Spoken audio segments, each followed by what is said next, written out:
चार का चौका की शुरुआत कर लेते हैं। फिर अब सबसे पहले सस्ता ऑप्शन ट्रेड लेंगे मानस जी से, फिर चलेंगे राजेश पालविया जी के पास एफएनओ सुपरस्टार के लिए, चार्ट का चमत्कार के लिए सौमिल जी के पास और मिड कैप फंडा के लिए चलेंगे शरद अवस्थी जी के पास। मानस जी बताइए आपका सस्ता ऑप्शन। तो देखिए, सस्ता ऑप्शन के लिए वीबीएल पे मेरा ध्यान है। वीबीएल में एक फ्रेश ब्रेकआउट चार्ट पे देखने को मिला है, तो उसका जो 520 वाला कॉल ऑप्शन है वहां पर खरीदारी करने की राय रहेगी। 23 रुपए के आसपास के प्राइस चल रहे हैं। 14 रुपीज का स्टॉप लॉस लगाना है और 45 रुपीज के टारगेट सेट करने हैं 520 के कॉल ऑप्शन के वीबीएल। वीबीएल करीब 12:10 के आसपास इसके नंबर्स आए थे। नंबर्स अच्छे थे, मार्जिन करीब 70 बेसिस इंप्रूव हुए थे। उसके बाद से ही तेजी पकड़ी, डे हाई पे ट्रेड करता हुआ वीबीएल। मैं देख ही रहा था, इस स्टॉक को मार्क करने वाला था। राजेश पालविया जी, आप क्या पिक करेंगे F&O superstar?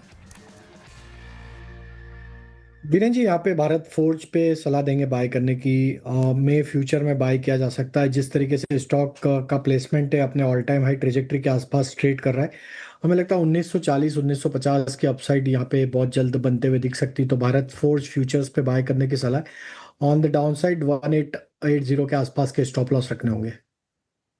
Bharat forge Rajesh Palve जी की पिक हो गए एफएनओ सुपरस्टार में। सोमिल जी, आपका चार्ट का चमत्कार। मेरा चार्ट का चमत्कार would be Jio finance. Jio finance में एक inverted head and shoulder pattern ऊपर की तरफ टूटा है।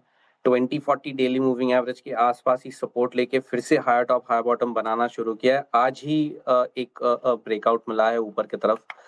Great setup. यहाँ पर स्टॉप लॉस रखेंगे 245 पर और टारगेट होगा 270।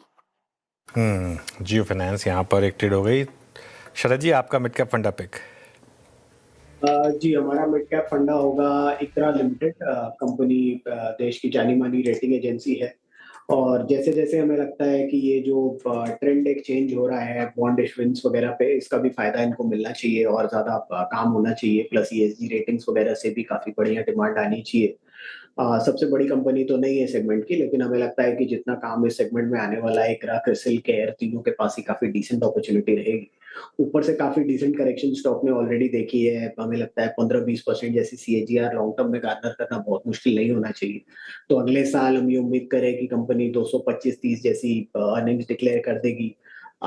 30 का मल्टीपल मिलना बहुत मुश्किल नहीं होना चाहिए। तो हमें लगता है 30 का मल्टीपल मिलता है तो 7-7,500 रुपए के टारगेट्स के हिसाब से इकरा लिमिटेड।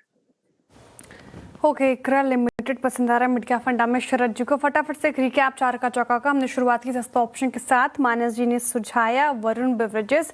नतीजे काफ़ी अच्छे लगे, मार्केट को एकदम से तूल पकड़ गया। 5% से ज़्यादा की तेजी के साथ कर रहा है कारोबार।